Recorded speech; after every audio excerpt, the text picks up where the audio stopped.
¿Qué tal, amigos de Derecha Mexicana? Sean muy bienvenidos una vez más aquí a su queridísimo canal. El día de hoy tenemos un invitado muy especial desde las lejanas tierras o costas del Pacífico, Ceferino Arguello. ¿Qué tal, Ceferino? ¿Cómo estás? Muy bien, Abraham, muy bien. Aquí sufriendo un poco de calor. Excelente, muy bien, no, pues es parte, ¿no?, del norte. Y bueno, el tema que traemos el día de hoy es un tema que de antemano les digo que no les va a gustar, ¿sí? No les va a gustar porque vamos a ser un poquito realistas, vamos a hacer algunas observaciones, porque creo yo que va de la mano con lo que ya hemos platicado anteriormente. No hay que idealizar a ningún político o personaje o referente, sino más bien hay que ser críticos, ¿no?, con cualquier propuesta que se nos venga a ofrecer, sobre todo porque en estos tiempos vivimos, ¿no?, cada vez más una disidencia controlada, vivimos cada vez más, pues ahora sí, tiempos en los cuales se nos venden el cambio, pero a veces ese cambio tan vendido no resulta ser más que una manera diferente, ¿no?, de implantarnos la agenda globalista. Entonces, justamente por eso hoy vamos a hablar acerca de los outsiders, ¿no?, de la derecha. En su momento yo platiqué, yo estuve aquí comentando ese primer video que sacó Verástegui y dije, bueno, hay esos elementos positivos, ¿no? Hablé de lo positivo, pero creo yo que hay algunos elementos que hay que considerar. Y bueno, quiero arrancar por esto. Ceferino, ¿qué opinas tú del proyecto de Verástegui? Que, bueno, no se ha lanzado, no se ha destapado oficialmente, ¿no?, pero ya están levantando firmas, ya está viendo por ahí mucha, está viendo ahí mucha convulsión, ¿no?, por parte de la gente. ¿Tú qué opinas de esto? Bueno, primero que nada, hablando del tema puntual, ¿no? De que se presentó como un posible candidato, eh, vamos a hablar desde el término político, o sea, desde el término político realista, ¿no? O sea, la práctica política que tiene, por ejemplo, México o que tienen los partidos políticos, porque uno tiene que separar dos cosas, ¿no? La utopía, o sea, lo que debería de ser y lo que es, ¿no? En términos generales es griegos en lo idealista y, bueno, los romanos en lo práctico, en lo que está. Entonces, ¿qué tiene México? Tiene partidos políticos, obviamente. Entonces, un tema puntual que me hizo mucho ruido a mí es que hay personas que ya tienen una carrera política. Entonces, como ya tienen una carrera política, es muy difícil quitarlos. Y en la política ocupas aliados. Entonces, si no tienes aliados, o sea, empezando por ese punto, si no tienes aliados vas a batallar mucho. Porque aunque tengas buenas ideas y que tengas un buen proyecto de ley, que habrá que ver también qué proyecto de ley tiene Eduardo Verástegui, porque si no tiene un proyecto de ley, pues también es un tema puntual que podamos tratar, porque, bueno, conocimiento de qué tiene él en base a lo que es México, ¿no? Entonces, empezando por el punto de los aliados, yo creo que es importante. En el video él mismo rechaza muchos partidos. Ahora, yo no digo que, por ejemplo, el PAN, ¿no?, que es lo más cercano a lo que se tiene como de derecha. Eh, lo importante de la política es no irte por el partido en sí, sino que las personas que estén dentro de ese partido, qué personas te son útiles para tu proyecto de ley o para tu proyecto de una futura candidatura. Entonces, tienes que ver todo eso. Y del PRI también, yo tengo amigos, incluso amigos del PRI, aquí en Hermosillo, que tienen pensamiento de derecha. O sea, sí lo tienen, pero particularmente se meten al PRI porque dicen, bueno, vamos, les gusta la política, ven algunos tipos de ideas que les son como, que les son, y que son como parecidas a la de ellos y se meten. Entonces, un punto importante a reflexionar y por eso yo doy como que esta reflexión, por ejemplo, el libro de Agustín Laje, las reflexiones de la nueva derecha, ¿no? Él habla de eso, él habla de buscar las similitudes que tú tengas con las personas que estén en la política entiéndase como la comunidad, es decir, con el municipio, con el estado, con la nación, para que tú puedas hacerle frente a distintas ideas que perjudican al país. Entonces, yo no digo que Eduardo Verástegui no sea la mejor opción, pero sí sé que cuando empezó a dar el discurso de que estos son los malos y estos son los buenos, ahí empezó mal. Una, en la política no hay buenos ni malos, para empezar. En la política no hay buenos ni malos, porque si hubiera buenos y malos, claramente la gente no votaría por las personas malas, que sí las hay, pero a lo que voy es que en el discurso político nunca vas a poder tú decir qué es lo bueno y qué es lo malo. Voy a dar un ejemplo tan simple para que se entienda que en la política no existe lo bueno y lo malo. Aquí en el municipio de Hermosillo se ha invertido mucho en infraestructura, y se ha invertido mucho en infraestructura porque muchos contratos sindicalizados que trabajan, o sea, muchos trabajadores sindicalizados que trabajan en el municipio, tenían demasiados beneficios. Por ejemplo, una tasa de interés baja, una tasa de interés, por ejemplo, del 7% de un préstamo que pueden solicitar.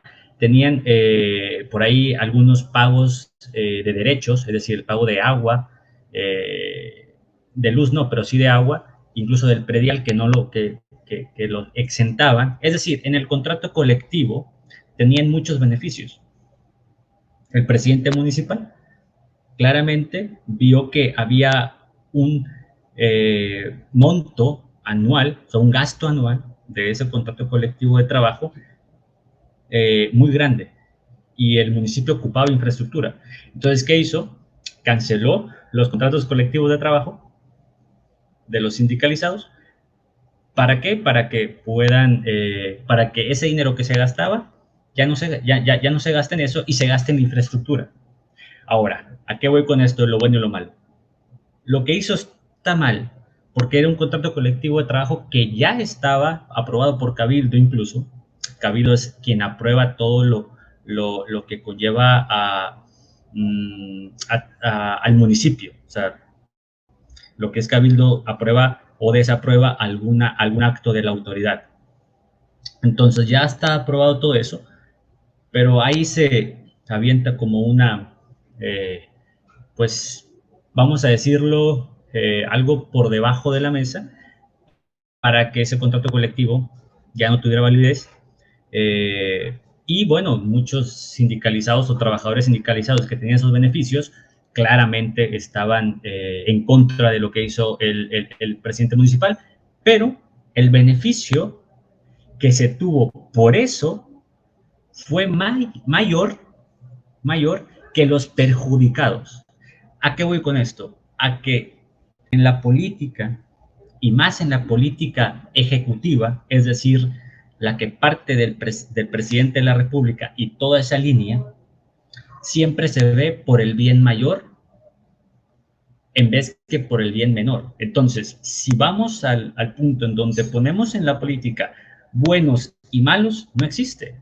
Porque al final de cuentas, el bien común está diciendo, bueno, eso es lo correcto, pero lo bueno, quién sabe, porque tienes a otros que están perjudicados por ese mismo acto de la autoridad. Y siempre un presidente municipal tiene que ver por el bien común, no por el bien particular, que eso ya es otra cosa. Entonces, desde ese punto de vista, yo doy a que no puedes empezar una campaña o no puedes empezar cualquier discurso diciendo estos son los malos y estos son los buenos. Mejor hubiera sido plantear un proyecto de ley y invitar a los que están en distintos partidos a que colaboren con él. Eso es un trabajo distinto, en donde yo lo veo, por ejemplo, con Javier Milei en Argentina, en donde él enseña su proyecto de ley, da las ideas y la gente se le empieza a sumar porque está convencida de eso. Y obviamente no solamente convencida, sino que razonablemente dice es lo correcto. Entonces ahí cambia la perspectiva. Es decir, tenemos por ahí yo creo que un enamoramiento, no digo que Eduardo Verástegui tenga ¿cómo se dice? Que él quiera tener como que ideologizar ya a personas o enamorarlas, ¿no? Decir, pues Eduardo debería seguir la salvación. No creo que yo tenga esa intención, pero sí a los que escucharon todo ese video, quítense como que ese enamoramiento, porque ese enamoramiento a veces puede ser fatal. Uno tiene que ver el proyecto de ley, uno tiene que ver qué experiencia tiene él, por ejemplo, como político dentro de un puesto administrativo. Entonces, eso es muy diferente a tener intenciones buenas, porque todos tenemos intenciones buenas. Que estemos capacitados para tomar el puesto es otra cosa. Interesante. Bueno, creo que por un lado, a ver, hay que reconocer esto. Verástegui tiene un pasado muy interesante como activista, vaya, eso hay que reconocérselo. Ha puesto el dedo en la llaga en cuanto al tema de la trata, ¿no? También creo yo que en algunos puntos se queda corto por motivaciones, pues más que nada, no sé, religiosas, ¿no? También en su momento Jim Caviezel, ¿no? Ahí también dice, ¿por qué Panchito no dice nada, ¿no? ¿Por qué no nos ayuda? Y por otro lado, veo ciertos peligros, ¿no? Como tú dices, a ver, actualmente, bueno, lo que tradicionalmente es de izquierda, ¿no? Lo que tradicionalmente ha sido la izquierda, siempre te habla de utopías. No, es que las cosas están mal, pero si llegamos nosotros, si llegamos, vamos a poder y se va a hacer, siempre es a futuro, ¿no? Y no, es que la derecha trabaja mal, es que nosotros somos los buenos y siempre es así, ¿no? Entonces, siempre trabajan sobre el vamos a llegar, pero nunca es nada sobre el presente. Entonces, cuando la derecha comete un error, siempre están ahí para checar dicho error. Comento esto ¿por qué? Porque creo que actualmente en México estamos viviendo un periodo muy complicado. Por un lado, estamos viviendo un periodo muy similar a lo que fue el periodo de la preguerra, en la Segunda Guerra Mundial, crisis económicas, inflación, migración, descontento, un desencanto, ¿no? Por el tema político, mucha gente ya está muy decepcionada, muy cansada. Eso por un lado. Y por otro lado, estamos viendo también que no hay una identidad concreta, es decir, y lo he platicado muchas veces, ¿no? Lamentablemente en México no se ha desarrollado una identidad nacional, no tenemos un concepto de mexicano, de México, cada uno adopta el México que es de su región. Entonces yo digo que si se va a lanzar un proyecto político, parte de lo que se debe contemplar es, a ver, ¿qué identidad le vas a imbuir a tu proyecto, no? Morena fue un ejemplo muy reaccionario, ¿sí? Como en mucho tiempo lo fue el PAN. El PAN durante mucho tiempo es el PRI trabaja mal, el PRI trabaja mal, el PRI trabaja mal. Ok, ¿y tú qué vas a hacer diferente? Luego yo con Morena, ¿no? Morena, es que el Peña Nieto y que Calderón y que esto y aquello. Y llegó AMLO, ¿qué resultados ha dado AMLO, no? O sea, pésimo, ¿no? También. Entonces, yo creo que el trabajar meramente sobre ojo, todos somos hasta cierto punto reaccionarios, ¿no? Pero dar exclusivamente o trabajar exclusivamente sobre el tema reaccionario me parece un punto muy peligroso porque la gente ya está cansada, ya está harta. Entonces, tienes que imbuirle una identidad a tu proyecto, ¿no? Entonces, creo que en este caso Verástegui no tiene esa identidad, ¿no? Creo que le falta en ese sentido. Por otro lado, veo que también, pues vaya, también Verástegui le hace falta trayectoria, ¿no? Por ejemplo, oye, pues es que Trump fue un outsider, sí, pero Trump era un hombre de negocios, o sea, fue una persona que al final de cuentas se movió durante muchos ambientes, durante muchos años, y aún así batalló bastante, ¿eh? O sea, aún así a pesar de tener Y conocía la política y los medios de comunicación. Sí, los medios, o sea, el hecho de conocer los medios ya le dio una ventaja grandísima. En el caso de Verástegui, pues sí hizo novelas, pero no ha estado tan adentro, o sea, no sé, como tú dices, oye, tú eres abogado, ¿no? Oye, si me siento a platicar con Verástegui 5 minutos respecto al tema de leyes, ¿sabría manejar la conversación? Conoce hasta cierto punto la Constitución, conoce los problemas que tenemos legales, ¿no? Conoce cómo funciona la Corte Suprema, cómo está la división de poderes, qué hace cada uno de esos, lo conoce realmente. Entonces, ojo, yo no niego que mejor Verástegui tenga muy buenas intenciones. El problema con es que yo sí dudo de su capacidad política. Como activista puedo decir, ok, le he estado echando ganas, pero en su capacidad articular política, híjole, la verdad, tengo mis dudas. Y lo comento esto en este sentido. Si Verástegui llegara, digo, estamos imaginando, ¿no? Si él llega a la presidencia, yo creo que va a cometer muchos errores. Y justamente esos errores les van a dar muy buen combustible a la izquierda, o a los globalistas, ¿no? Para expresar mejor, para decir, ya ven, le dimos la oportunidad a la derecha y nos lo vendieron como el Mesías y la regaron y todo se fue bye bye, ¿no? Creo yo que eso va a pasar. Y otro punto, creo yo que el hecho que esté la gente esté tan enfocada en Verástegui es lo que he comentado antes, ¿no? La gente tiene una mentalidad de súbdito, no de ciudadano. Están viendo el poder, están viendo el presidente, están viendo a ver quién me va a gobernar, a ver a quién se le va a dar el poder. Y no estamos cuestionando el sistema en sí. México durante mucho tiempo fue una simulación de democracia. Al PAN lo dejaron crecer, incluso el tema de los diputados plurinominales salió justamente porque había que darle diputados al PAN, pero no quería el PRI reconocer que el PAN estaba ganando elecciones, ¿no? Entonces por ahí, de hecho creo que se llamaban diputaciones de partido, ¿no? Por ahí tiene otro nombre. Luego después ya le cambiaron el nombre a plurinominal. Entonces salió de ahí. Cuando el PRI vio que su proyecto estaba rompiendo, que ya no le alcanzaba su dictadura perfecta, dijo al PAN, negociemos, pactemos, ¿no? Vamos a repartirnos el pastel. Y lo mismo pasó con Morena. Entonces, nunca hemos tenido una democracia funcional aquí en México, ¿no? Entonces, siempre estamos viendo a ver a quién le damos el poder, pero no estamos cuestionando la infraestructura, no estamos cuestionando el sistema en sí que tenemos, ¿no? Entonces, creo yo que ahí está el problema, porque creo que como ciudadanos hay que empezar a cuestionar justamente cómo está funcionando el sistema y no el hecho de decir a quién le vamos a dar el poder. Entonces, creo que ahí nos falta. Por otro lado, falta mucha conciencia política, ¿no? Digo, es decir, todo ciudadano debería interesarse por quién toma las decisiones, por cómo se toman las decisiones y qué herramientas disponemos para empezar a ejercer una presión como ciudadanos hacia el gobierno, ¿no? Entonces creo que nos falta bastante en ese sentido y creo yo que en este caso, pues el proyecto de Lalito le falta un poquito más de consistencia. Y por último, creo que también tiene que ser muy cuidadoso respecto al tema de la religión. Yo soy creyente, tú eres creyente, pero lamentablemente, y seamos realistas, en México, si tú te pones a hablar de Dios, te van a ver mal, ¿sí? Entonces, a ver, si tú quieres ser, como tú dices, si tú quieres operar políticamente, pues no correcto, pero si quieres ser astuto, ¿no? En cuanto al tema de la política, tienes que ser cuidadoso con esto, ¿no? Y si tú hablas de fe, tienes que ser inclusivo, ¿no? Porque si tú dices, no, soy un candidato evangélico, tú ya le estás diciendo al católico que cuidado, ¿no? Porque ya estás ahí como que estableciendo una línea. Si tú dices, no, yo soy un candidato católico, ya le estás diciendo a la gente no religiosa, o incluso al católico que no le gusta eso, porque hay que reconocerlo, a muchos católicos no les gusta que mezclen su fe con la política, ¿no? Ya estás estableciendo la barrera. Entonces creo que esa prudencia o esa astucia le falta un poquito a Lalito. ¿Tú qué opinas, Efraín? No, sí, tal cual. De hecho, fíjate, hay algo curioso en ese discurso.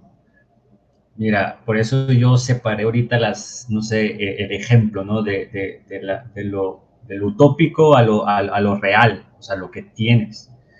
Entonces, digo, yo no quiero sonar como muy enfático en que no tiene formación política, pero ahí se vio muy mal en ese sentido porque incluso puedes decir, sí, Dios, patria y libertad, claramente lo puedes decir, pero solamente como discurso o ya como candidatura, quién sabe, tiene que ver mucho ahí la política. Entonces, eso es lo real, o sea, lo que la gente va a ver. O sea, la gente quiere resultados, quiere que se le explique, quiere que se le enseñe, porque hay mucha gente creyente, si bien no practicante al 100%, pero ya lo hay. Entonces, el discurso no es práctico, entonces sí tiene que cuidar mucho eso si se quiere postular, y cualquier candidato, de hecho. Entonces, hablando desde el punto de vista religioso, como tú dices, tiene que incluir. Hablemos, por ejemplo, de Estados Unidos, por ejemplo, republicanos que estuvieron en la presidencia. No quiero irme desde tan lejos del siglo XX, por ejemplo, todos los que estuvieron, pero realmente no se habló mucho, o sea, simplemente era Dios, patria, libertad, aparte que es muy patriota el estadounidense, entonces el americano en sí, entonces no batallabas tanto. Es otra cultura también, o sea, también yo creo que no hay que copiar lo que hace Trump, lo que hace Vox, o sea, a lo que tú dijiste al principio era algo curioso e interesante también y real. Es diferente es México a España a Estados Unidos. O sea, son son países distintos, la política se ha desarrollado también distinta. Creo que incluso hasta hace falta, cuando uno se mete a la política, leer un poco de historia y saber cómo se han desarrollado muchos políticos, muchos presidentes o muchos personajes, incluso militares, en base a cuestiones de religión. Entonces, digo, yo creo que por ahí sí le está fallando. Y el otro punto que habla sobre en que todos buscan el poder es algo interesante, porque ahí debe de cuidar mucho cualquier candidato, lo digo en general, quienes quieren estar en el poder. A mí, algo que me fastidia un poco de la parte aquí, por ejemplo, de los que tenemos ideas, vamos, conservadoras o de derecha, ¿no? Jóvenes incluso, en movimientos, pues, que van despuntando, que ya se ven, que ya se ven en la silla para una diputación o una senaduría o algún puesto político. Y eso a mí me da miedo, porque recordemos que quien busca, esto es una cuestión ya incluso muy personal, muy psicológica, incluso muy, hablando de muy metafísica, vamos a ponerlo en ese término. Quien busca el poder, quien busca un puesto, ya está buscando de por sí de que se lo merece. Y eso es algo grave, porque ya entonces, cuando llegues, es algo peligroso. ¿Por qué? Porque entonces puede ser que esa búsqueda del poder esté empezando a cegar muchos ámbitos, de empezar a delegar, empezar a consultar y demás. Entonces, uno no tiene que buscar el puesto en sí porque se cree capacitado. Le va a llegar, y si le llega, que excelente, bueno, que lo aproveche, que se prepare y que lo ejecute. Pero si no, cuidado, ¿no? Eso es por un punto, ¿no? El otro es que se está perdiendo mucho la cultura romana en términos de política, voy a decirlo de este punto, porque el romano antiguo buscaba mucho la autoridad. De hecho, recordemos un poco, porque en la historia un juez en la Roma antigua no tenía poder, tenía autoridad. Es diferente. Cuando llega el Estado, al juez se le da el poder. Y es distinto porque quien tiene el poder se deslinda de lo que vendría siendo el respeto incluso de la ciudadanía. Entonces, cuidado acá cuando empecemos a querer por ahí un puesto, porque entonces tenemos que cuidar una cosa primero: cómo te ve la comunidad, cómo te ve el pueblo, en este caso mexicano, ¿no? O sea, cómo te ven tus allegados en el municipio, en el estado, en la nación. Si tienes tu autoridad, si tienes ese respeto, vas a ser bienvenido en la política. Si quieres el buscar poder, pues no vas a ser bienvenido. ¿Y por qué digo esto? Por lo que decía Abraham, muchos presidentes de la República Mexicana han llegado no por autoridad y por respeto, sino por búsqueda del poder, y porque son un conjunto de personas que los eligen. Ejemplo, nos podemos ir desde 1821 hasta la fecha, si quiere. Por ahí hay algunos divagados, Miramón es uno, yo creo que es el único, por ahí Porfirio Díaz también un poquito, pero no creo que del todo, porque también buscaba el poder. Benito Juárez ni se diga, la gente no lo votó, lo eligió prácticamente la Cámara de Diputados, y llegó al poder. Entonces, ojo que empecemos a ver la historia como un análisis en donde quien llega a un puesto, incluso diputación o senaduría, o incluso de presidente, ya sea del municipio, del estado o de la nación, tenemos que ver ese punto. O sea, qué tan conocido es y qué tan respetado es en todos los ámbitos, no solamente en lo empresarial y en lo político, sino también en la gente trabajadora, para que entonces podamos decir que, bueno, es bienvenido para la candidatura, porque si no tiene nada de eso, siento yo que aunque sea una buena persona, no lo lograría, porque le tiene que hablar, como tú dices, Abraham, a todos.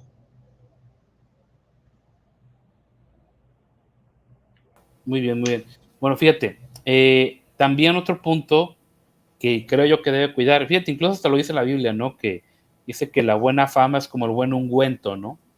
Es decir, algo que se siente bien, ¿no? Que te hace qué rico, ¿no? Lamentablemente también se le ha pegado gente al Alito que es abiertamente, pues, abiertamente loca. O sea, uno de ellos, no voy a decir marcas, es un tipo que sale en una foto haciendo el saludo nazi. Y sale, aquí estoy con Verástegui y estoy apoyándolo en su partido y vamos a ir en el norte porque ahí sí estoy registrado, ¿no? Que en las elecciones pasadas estuvo con el Bester Gordillo en su partido de redes sociales progresistas, ¿no? Y que es un tipo que nada más anda viendo a ver dónde está el poder, dónde está el dinero para irse a meter. Entonces yo ya estoy viendo, y lo he visto en varios grupos de WhatsApp, que hay gente que ya tiene un antecedente bien largo, que nada más está donde sabe que va a agarrar hueso, como decimos coloquialmente, que ya está donde sabe que puede agarrar poder. Entonces, ¿qué es lo que pasa? Están usando gente, están haciendo una convocatoria para que la gente vaya, de su dinero pues gaste y invierta para ir a buscar firmas, pero al final de cuentas la cúpula que se le está pegando al Alito pues son los mismos. Es gente que anduvo que en redes progresistas, en el PES, y aquí y allá. O sea, es gente que nada más dice, mira, este tiene posibilidades, si me le pego, capaz y agarro una diputación, ¿sí? O llego, no sé, a algún otro puesto, ¿no? Y yo digo, a ver, tienes que cuidar eso, porque si tú vas a hacer lo mismo que otros ya vienen haciendo, pues qué sentido tiene, ¿no? O sea, si tú ya te vendiste en su momento, si tú dices, bueno, es que ese tiene dinero, súmalo, no importa. Es que este ya tiene conexiones, súmalo, no importa. Vas a acabar vendiendo tus ideales. Y volvemos a lo mismo, esto ya pasó. Fíjate, me sorprende mucho. Cuando el PAN arranca con gente con ideales muy sólidos, gente que su dinero ponía para el partido, gente que no andaba buscando poder, que realmente querían hacer un cambio. Pero fue pasando el tiempo y empezó a llegar gente, oye, y si nada más por esta vez le damos chance al que es corruptillo, al cabo roba poquito, ¿sí? Oye, y si nada más por esta vez pactamos con el PRI, es que fíjate, ya fui con Bartlett y Bartlett me dice, a ver, ganaron 2 elecciones, les doy una, ¿cómo ven? Y un bonillo ahí, una feriecilla, ¿no? Como se dice coloquialmente. Vamos a decirle que sí, no pasa nada. Y obviamente llegamos a este punto en el cual el PAN es completamente un PRI, ¿no? O sea, es lo mismo, ¿no? Y son globalistas todos. Yo digo, a ver, si queremos hacer un nuevo proyecto y seguimos repitiendo los vicios del pasado, vamos a llegar igual. Pasó con Morena. Con Morena usaron a la gente, usaron amas de casa, obreros, trabajadores, estudiantes, para que anduvieran recolectando firmas. Ya nomás llegaron al poder, se olvidaron de ellos, ¿sí? Completamente. Entonces la gente obviamente quedó desencantada, ¿no? Entonces, si Lalito quiere hacer un proyecto y va a repetir ese patrón, cuidado, ¿no? Porque, a ver, te estás rodeando de gente indeseable, te estás rodeando de gente que nada más es oportunista, ¿cómo le vas a llegar bien a las bases? Ok, la gente de buena fe te va a ayudar a recolectar firmas, ok, pero ¿ellos qué van a ganar? O sea, seamos sinceros, ¿no? ¿Qué van a ganar? Porque nada más lo están usando los operadores que van a estar acá en la cúpula, ¿no? Entonces hay que tener mucho cuidado con eso. Y ojo, yo entiendo la desesperación, yo entiendo la molestia de decir, a ver, todos los partidos son un asco y queremos una opción diferente. A ver, volvemos a lo mismo, yo también quiero una opción diferente. Y justamente porque quiero algo diferente, condeno que se hagan las mismas prácticas. Justamente porque quiero algo diferente, estamos aquí señalando que hay cosas que se tienen que mejorar. Si no va a pasar como lo de Vox en España, ¿eh? O sea, hubo gente, oye, vamos a bajarle tantito, hay que templar, ahí están los resultados, ¿no? También. Entonces, a ver, o somos o no somos, ¿no? Y justamente yo por eso digo, a ver, antes de empezar a hablar de un proyecto de nueva derecha a nivel político, a ver, ¿cómo andamos en lo cultural? ¿Cuáles son los ideales que defienden? ¿Cuáles son tus principios? ¿Cómo llegaste a ellos? A ver, y volvemos a lo mismo.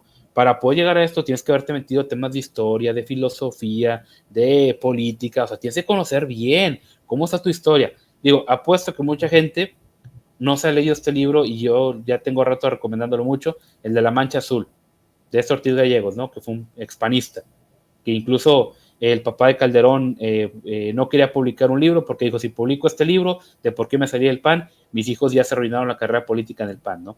Entonces, léanse este libro.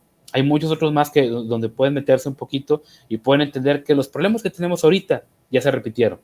Y estamos cometiendo los mismos errores porque no sabemos de historia. Entonces yo digo, a ver, el tema este de los operadores, el tema de con quién te juntas, el tema de tu proyecto de nación, tienes que definirlo bien, ¿sí? Y volvemos a lo mismo, a ver, seamos sinceros, el 24 ya se perdió, el 24 ya lo ganó la agenda globalista. Hay gente que me dice, no, es que se le estás dividiendo el voto y hay que sacar a Morena. A ver, gente, el mundo ya no se divide entre comunismo y capitalismo, ese mundo ya se acabó en los 90. Ahorita tenemos una agenda globalista que tiene múltiples tentáculos, que está en múltiples áreas y que justamente ese discurso simplista de comunismo contra capitalismo apoya justamente a la agenda globalista, ¿sí? O sea, hay que tener mucho cuidado con esto, ¿no? Entonces, reitero, mientras no haya un proyecto de nación sólido, mientras no haya una base bien estructurada, mientras no haya un concepto de identidad, ¿no?, que te trate de promover, estamos perdidos, ¿no? Porque, a ver, en su momento, Gómez Morín y Vasconcelos lo entendieron. Si queremos crear un proyecto, no debe ser meramente político, tiene que ser cultural. Y vamos a lo mismo, esta gente está peleando elecciones. Yo no veo un cambio cultural, no veo una agenda cultural en este sentido, ¿no? Veo meramente fines electorales, ¿no? Poder por llegar al poder. Entonces, justamente, ¿qué arruinó en su momento a mucha gente que estaba en el PAN? La prisa por llegar al poder. Entonces, reitero, a ver, seamos empíricos, ¿no? Vámonos al empirismo. ¿Qué nos dice la historia? Ah, estos la regaron aquí. No la volvamos a regar en lo mismo, ¿no? Bueno, ¿tú qué opinas, Efraín? No, es que diste un punto que es súper interesante, la prisa por llegar al poder. O sea, no, y es que diste, o sea, fuiste como que, me gustó como que, como fuiste desarrollando el tema, porque fuiste desde lo mayor a lo menor, y yo creo que encubaste lo principal, ¿no? La prisa por llegar al poder, en la cuestión de que para tú hacer una carrera política tienes que empezar, obviamente, a salir en los medios, a empezar como que a estar, por ejemplo, pues sí, con la gente, no solamente con los empresarios, sino también con la gente de pie, y que esa gente de pie también te respalde, ¿no? Entonces, tienes que empezar a hacer como una estrategia. Lo decía por ahí, yo creo que el libro principal para meterte en la política tienes que leer el arte de la guerra, porque si tú no estás llevando a cabo una estrategia desde el inicio, por ahí te van a fallar muchos puntos. Luego dijiste sobre la gente que lo rodea. Es algo muy curioso porque yo sé que hay mucho ahorita, y eso me gusta, de hecho, me gusta mucho joven que habla sobre que, bueno, Eduardo puede llegar a ser presidente y empezar a hacer cambios, y es como que el símbolo o el personaje de derecha de México y demás. Digo, está bien, y está bien que mucho joven empiece a hablar y demás, pero hay un tema principal que debes de manejar en política, es el cabildeo. El cabildeo es, no sé si estén relacionados con ese término, pero el cabildeo es simplemente en donde tú tienes, por ejemplo, una reunión mañana de asamblea, ¿no? De asamblea de lo que quieran, no sé, de una junta laboral, de una junta, por ejemplo, eh, de Secretaría de Estado, no sé, o sea, cualquier junta, pero tú antes de la junta, de la votación que se haga, por ejemplo, en las cámaras de diputados se usa mucho eso, el cabildeo, cuando cuando van a votar un proyecto de ley. El cabildeo es, antes de la votación, empezar a hablar con la gente estratégicamente para que te pueda dar el voto que tú como presidente del Congreso, decir, bueno, yo quiero que sí se acepte. Entonces empieza a cabildear antes para que la gente empiece como que a aceptar la propuesta, y cuando llegue ya la votación, diga que sí o vote a favor. Entonces, eso es el cabildeo. Entonces, tú tienes que manejarlo muy bien en política, porque la gente que te va a rodear, tú la tienes que conocer de primera mano. Y si tú no la conoces de primera mano, tienes que empezarla, como se dice por ahí coloquialmente, empezar a sondearla, ¿no? O sea, como que ahí a ver qué hace. Es decir, es toda una práctica que tú tienes que ir forjando en los años. Y eso te lo da entrar en política, entrar en algún puesto de gobierno, o por lo menos estar en los medios de comunicación, pero constantemente. ¿A qué voy? A que si tú no sabes controlar eso, o controlar gente, o ponerle un estate quieto a la gente, si tú no tienes esa valentía o esa cabalidad, vas a batallar mucho. Aún así, teniendo gente de confianza, se tienen problemas. Ahora imagínate si no se tienen gente de confianza o gente que solamente, como tú dices, busca un puesto por buscar un puesto. Yo creo que eso es algo principal. Y estar de aprisa, a mí se me hace que Eduardo está haciendo eso. Es algo apresurado querer hacer una candidatura a un año de elecciones. Es imposible. O sea, realmente eso es imposible. O sea, yo creo que la gente o los jóvenes que dicen que no, que sí, que vamos a votar y vamos a hacer todo eso, yo creo que tengan cuidado y analicen mejor los políticos que se tienen ahorita. A Eduardo déjenlo por un lado, porque si se van con Eduardo, se van a dar con un estrellón cuando entonces vean que la votación, o sea, de muchos votos, porque también se tiene que ver esto, mire, o sea, no sé, me voy a poner más técnico. Hay muchos candidatos, hay muchos partidos. Ahorita lo que tenemos que hacer es ver quién es el menos peor. Punto. Y si se van por Eduardo, le van a quitar muchos votos a candidatos que probablemente no son menos peores y por esos votos vaya a ganar Morena. Ojo acá lo que estoy diciendo, porque no quiero verme y la verdad no estoy seguro de lo que vaya a pasar eso, pero estoy casi seguro que Eduardo es una candidatura como un blog, una pantalla, es una simulación. Ojo lo que estoy diciendo, digo, es una hipótesis que tengo, ojalá no pase, pero yo pienso que es un blog, porque nadie se tira una candidatura un año antes de las elecciones. Alguien consciente y que tenga mucha facilidad perdón, y que tenga poco aparecimiento en los medios. Trump lo hizo, pero Trump es otra figura. Y aparte, el tipo cuando se lanzó ya tenía muchos años atrás en los medios de comunicación, era muy conocido en la Casa Blanca, era muy conocido en el Senado, entonces es diferente, es muy diferente. Eduardo no es tan conocido, incluso en el ámbito católico no es tan conocido, ¿va? O sea, hay algo que quiero aclarar, no es tan conocido y no es tan bienvenido tampoco. Otra cosa importante, porque también el tipo se da a desear, o sea, se da a desear mucho. O sea, para una entrevista, para esto, si es conocida, el medio de comunicación sí va, si no, no. Ojo, ¿eh? O sea, no estoy diciendo que es una mala persona. Estoy diciendo que no está con la gente. Y eso es un tema no menor, es un tema mayor, porque un presidente de la República es presidente para todos, no solamente para los empresarios. Entonces, es un tema que yo creo que deben de ver, porque si no lo ven, entonces están haciendo lo mismo que con cualquier candidato de izquierda y de las personas de izquierda, que se van por el candidato porque es bonito, porque es guapo, porque está, o sea, por temas superficiales y no por temas que son importantes y de manera explícita lo digo, no porque se habla con Agustín Laje, ya es buen candidato a la política. Eso no. ¿Por qué? Porque no por salir en un canal de YouTube ya es meramente para que lean los votos y que ya deje de ser una persona que es interesada en cuestión de medios de comunicación. No está con la gente por primera mano, pero tampoco tiene una estrategia política, se tira muy al principio. Para mí, o sea, yo lo veo como una pantalla, una simulación más, y yo creo que ahí es donde tenemos que tener cuidado.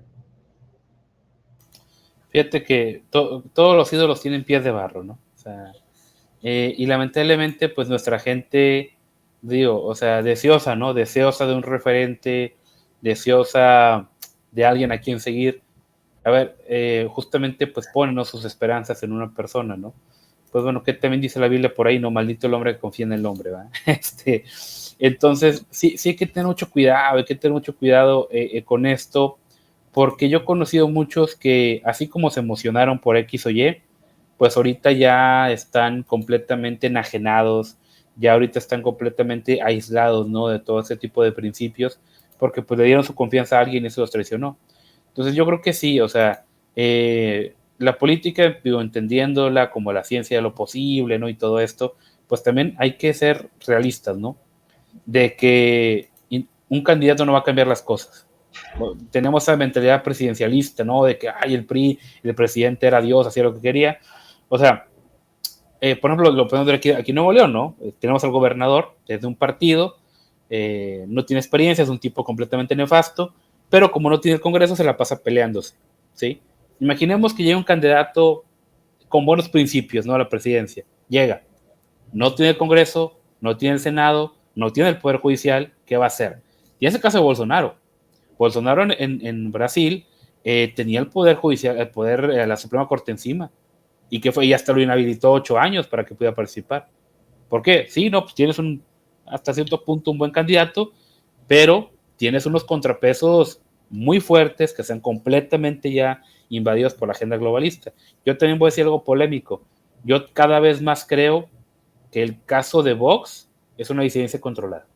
A lo mejor hay gente que esto le duele y, ay, es que no es cierto. Y pues miren, gente, ¿qué les digo? O sea, es que volvemos a lo mismo. Si ustedes se hacen un ídolo, el ídolo tiene pies de barros. Si usted se pone a idolatrar un partido, una figura, la verdad es que no. O sea, no va por ahí. Y hay que reconocer que pues estas élites globalistas, cuando ven que un proyecto puede hacerles frente, rápidamente van a tratar de invadirlo, rápidamente van a tratar de infectarlo desde adentro, ¿no? Entonces... Pongo un ejemplo nomás para que la gente se dé cuenta en México. Sí. El mismo Slim, o sea, el papá, perdón, de Carlos Slim, apoya mucho a Morena. Su hijo apoya mucho a un movimiento católico que se llama Yunque, así le dicen, y apoya el hijo mucho a ese sector. Por ahí se dice que es el sector que apoyó, por ejemplo, que está apoyando mucho a Eduardo, que no es un tema menor, porque ¿a qué voy? A lo que tú dices, o sea, si el poder está en la derecha, pues se van a la derecha, si el poder está en la izquierda, pues se van a la izquierda. De una u otra forma, Carlos Slim va a tener, si gana la derecha o la izquierda, va a tener beneficios, pero ese es el punto a lo que tú dices. Fíjate que muy interesante que mencionas al Yunque, porque justamente creo que fue se llama Luis, ¿cómo se llamaba? Hernández, se me olvida el nombre, pero bueno, fue un dirigente del PAN justamente, que usó a los jóvenes yunquistas que no tenían la más remota idea de lo que estaban haciendo y no tenían la más mínima formación, los usó para invadir asambleas del PAN y él posicionar a sus candidatos, posicionar a su gente de confianza. Y una vez ya estando en el poder, se repartió obviamente el poder entre sus amigos y a todos estos yunquistas, órale, vámonos para afuera. O sea, nada más los usó para una mera maniobra política. Igual, volvemos a lo mismo. Fox, no, que Fox llegó apoyado por el Bunque, por el Yunque. A ver, los jueces pro aborto los metió Fox. O sea, qué rollo con esto, ¿no? Entonces, a ver, esta gente del Yunque, ay, no, el Yunque viene de la ultraderecha religiosa. A ver, lamentablemente esta gente nada más la están usando, pues ahora sí como carne de cañón. Es un hecho. O sea, esta gente no tiene el poder que muchas veces quieren decir. Incluso les conviene alimentar el mito de Yunque, porque cada vez que surge un candidato pro vida, pro familia, patriota, el Yunque va a venir por las noches a matarte, ¿no? Entonces, siempre sirve a sus intereses, ¿no? A ver, o sea, y es cierto que es muy amigo de uno de los hijos de Carlos Slim, por eso no criticó también pues, lo de la línea 12, ¿verdad? Eso, híjole, pues también está complicado, ¿no? También.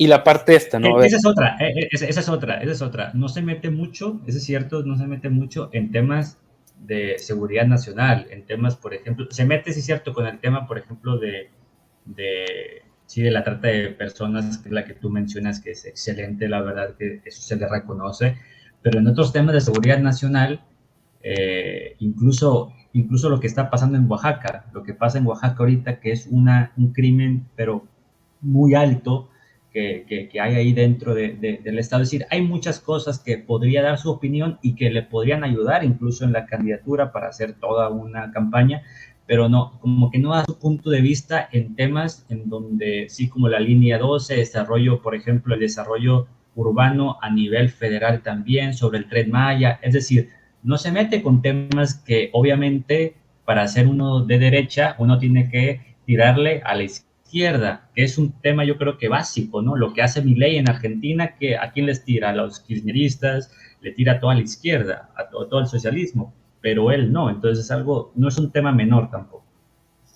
Sí, sí, sí, sí. Y bueno, también vaya, pues hay que reconocer este punto, ¿no? Que si tú vas a desarrollar, pues ahora sí que una estrategia política, pues volvemos a lo mismo, o sea, oye, lánzate de diputado, lánzate de alcalde, a ver si la armas, ¿no? Digo, a ver si puedes, ¿no?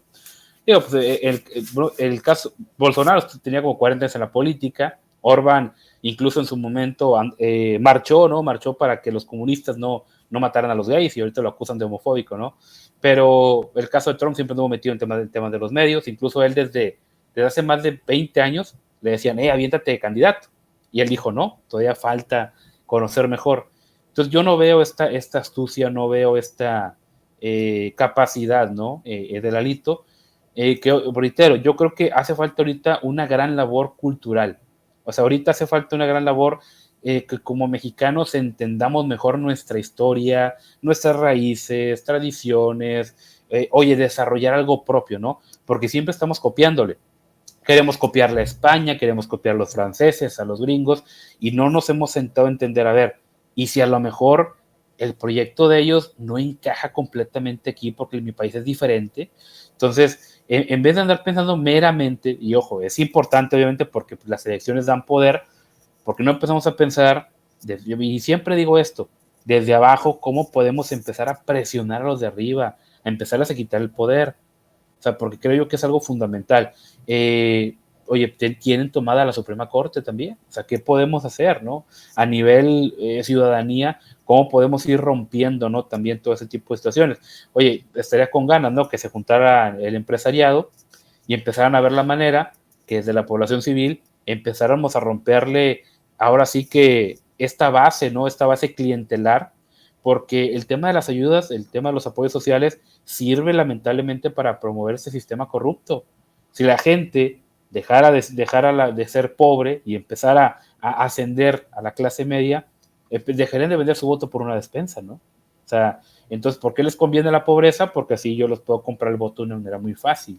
Entonces, pues estaría con ganas, ¿no? Poner el dedo en la llaga en ese tipo de situaciones. Oye, la descomposición familiar que tenemos, ¿no? O sea, también es otra. ¿Qué podemos hacer para empezar, que desde lo civil, desde la ciudadanía, empezar a generar la idea de pues, una familia más virtuosa, ¿no? Creo que una de cada 4 niñas y uno de cada 6 niños ha sufrido acoso sexual, ¿no? También. Entonces, y dentro de la familia también. O sea, hay muchos problemas, ¿no? Hay muchos retos y creo que reducirlo todo meramente al terreno, porque fíjate, ya ni es político, es meramente electoral, ya incluso la política se ha desvirtuado, ¿no? Creo yo que es perpetuar, ¿no? Es perpetuar ese sistema y justamente como va a fracasar esta iniciativa, ¿qué es lo que va a pasar? El impulso o el ánimo que en su momento a lo mejor pudimos lograr, la gente va a decir, pues ya ven, no sirvió de nada. Ahí me traían recolectando firmas y esto y aquello, no sirvió, pues ya va, y yo ya no me meto, ya que hagan lo que quieran y va a producir justamente eso. Que ojo, la apatía va a producir justamente que ganen pues estas entidades que no queremos que hagan de las suyas, ¿no? No, sí, yo creo que diste un punto excelente. Es electoral, no político. Yo digo lo mismo. Están viendo simplemente una estrategia. ¿Sabes? Algo que yo creo que pasa mucho es que, aparte que como que el mexicano está esperanzado, ¿no? Bueno, me refiero en general, pues sí que el presidente, ¿no? El presidente resuelva todo. No quiero como que sonar muy pesimista, pero el sistema político que tenemos por, por ya instaurado, por esos 3 poderes, el ejecutivo, el judicial y el legislativo, pues prácticamente viene a ser separar los poderes y separar la soberanía que tiene uno sobre el otro. Es decir, que el Ejecutivo, para querer hacer las cosas, obviamente ocupa meter el proyecto de ley o su idea de un proyecto de ley al Congreso, el Congreso se la tiene que aprobar o desaprobar, y de ahí pues ya parte la cuestión de que si lo aceptan o no lo aceptan. Entonces, yo digo y concuerdo contigo, la verdad, que se tiene que ver más qué tipo de diputados hay, qué tipo de senadores hay, qué tipo de personas hay en cada puesto administrativo, la formación judicial en base a lo que tiene que ver con los jueces, desde un juez hasta un magistrado, para que llegue, por ejemplo, como ministro de la Suprema Corte, toda esa interpretación que se le da a la ley, que se le da, por ejemplo, a, a muchas resoluciones, incluso al pensamiento político, vamos a ponerlo así, tendría que en todo caso que cambiar, porque si el presidente de la República tiene un pensamiento, el sistema sigue igual. Ejemplo tal cual es que aunque tú pidas que no haya corrupción, va a seguir habiendo corrupción. ¿Por qué? Porque ya es una cultura que se tiene en que muchos quieren un puesto político porque obviamente quien vive o quien tiene una base en algún puesto del Estado, pues ya tiene dinero y aparte tiene poder y aparte tiene información que no es pública muchas veces y esa información la vende, es decir, tráfico de influencias. El tráfico de influencias está a la vuelta de la esquina en todo, incluso en proyectos de infraestructura, en proyectos, por ejemplo, de concesiones. Las concesiones puede ser, por ejemplo, de líneas de radio o incluso comercios. Hay una persona que tiene la autoridad de dar el permiso a que tú puedas tener tu radio y esa persona obviamente concursó para que le dieran ese puesto, pero concursó también, entre comillas, para que le dieran ese puesto, ¿no? Entonces, tenemos que empezar a cambiar que el Estado sirve para el lucro. De hecho, es lo que tenemos que cambiar. Una persona que quiere un puesto para alguna diputación no tiene que estar pensando en cuánto va a ganar. Tiene que estar pensando en que va a servir al país. Desde ese punto yo creo que cambia la situación en cualquier parte. Entonces, es mejor una cultura, por ejemplo, como tú dices, de un empresarios que vengan a fomentar el empleo, o no el empleo, sino el empezar a trabajar o ofrecer servicios con tu propio esfuerzo y que empieces poco a poco a caminar, que te enseñen cómo empezar a tener clientes, cómo empezar a tener tu marca y demás. Si quieres llegar a tener una vida, vamos a ponerlo así, de rico, porque desde ahí empieza todo. Si quieres un puesto, si quieres tú una vida, no sé, ser tipo, vamos a ponerlo así, Elon Musk, bueno, entonces tienes que empezar a trabajarle, pero en el sector privado, porque no vas a tener ese impulso, esa efectividad financiera en el Estado.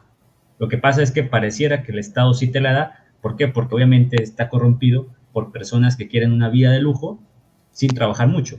Entonces, ese es el punto yo creo que tengo para decirte lo que tú dices en base a la cultura política y a lo que es lo electoral, que lo electoral son números totalmente, y números que ni tienen que ver porque pues, muchas veces no sabemos si realmente son los votos, si realmente son las personas que votaron. Digo, cuando salió López Obrador, se veía que muchas personas, incluso muertos, ¿no? Que habían votado. Entonces, Sí. es algo interesante, ¿no? Decir que que el voto es realmente justo o que es democrático.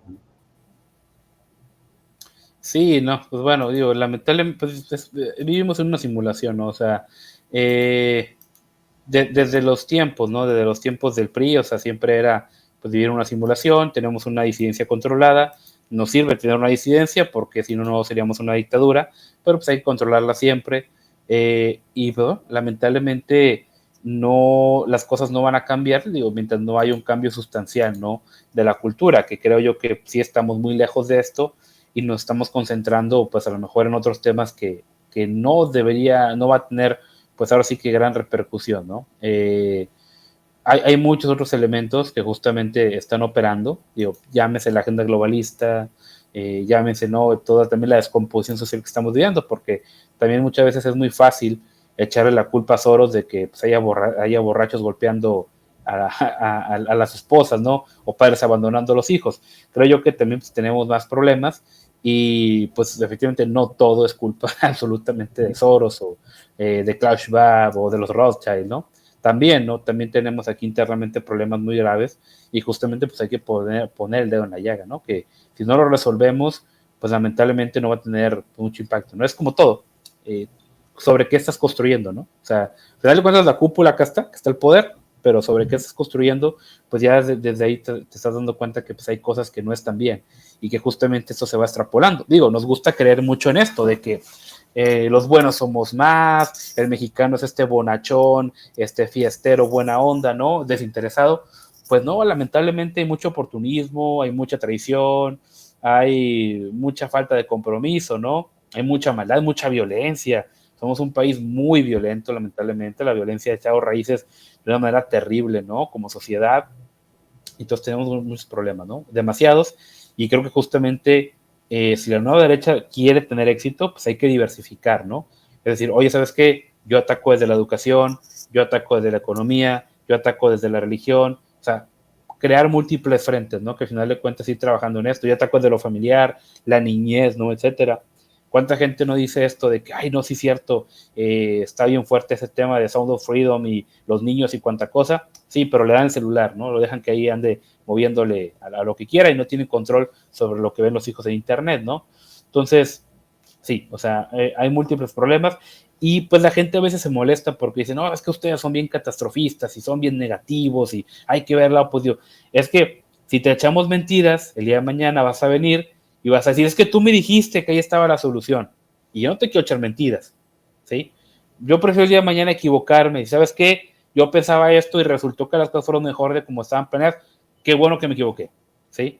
Pero no decir el día de mañana, ¿sabes qué? Yo fui súper optimista, la regué bien feo y ahora pues tengo que andarme escondiendo, ¿no? Porque qué vergüenza, ¿no?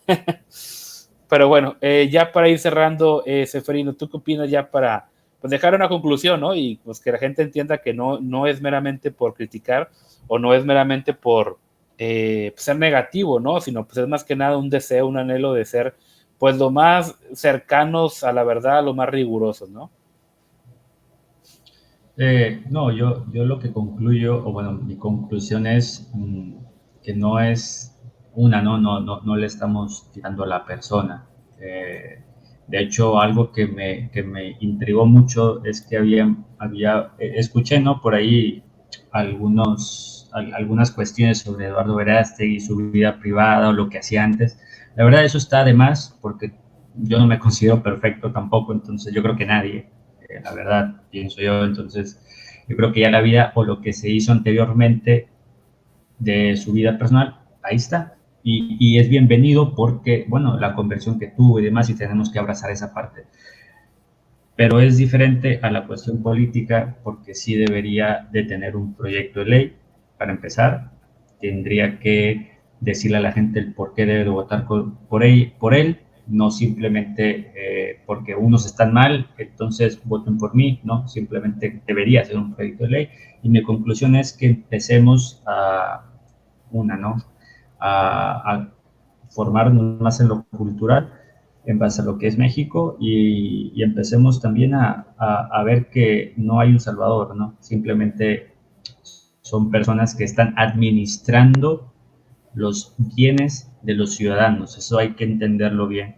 Son simplemente administradores y deberían tener una buena administración, que es un tema mayor en México porque se tiene una mala administración. Entonces empezar a ver eso más que un símbolo de derecha o un símbolo de que va a hacer las cosas bien.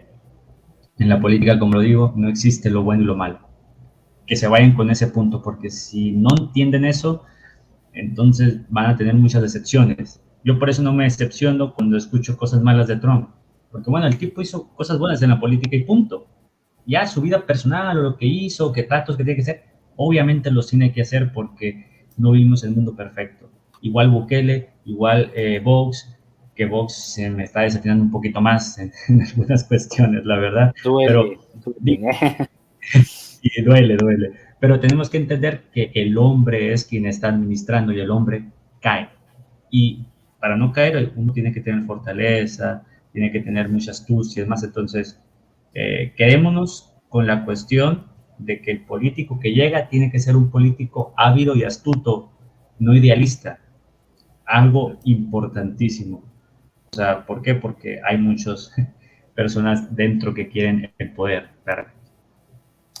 Así es, así es. ¿No? Y bueno, si no idealizas un político, no te puede decepcionar tanto, ¿no? O sea, si ya de Ujú, sí, antemano desde exacto. ahí te dices, bueno, su proyecto me parece medianamente razonable, a ver qué tal, pues bueno, ya cuando te decepciones, tú dices, o sea, ya sabía, ¿no? Por dónde iba el asunto. Pero sí, definitivamente hay muchas otras cosas en las cuales uno puede enfocar su energía.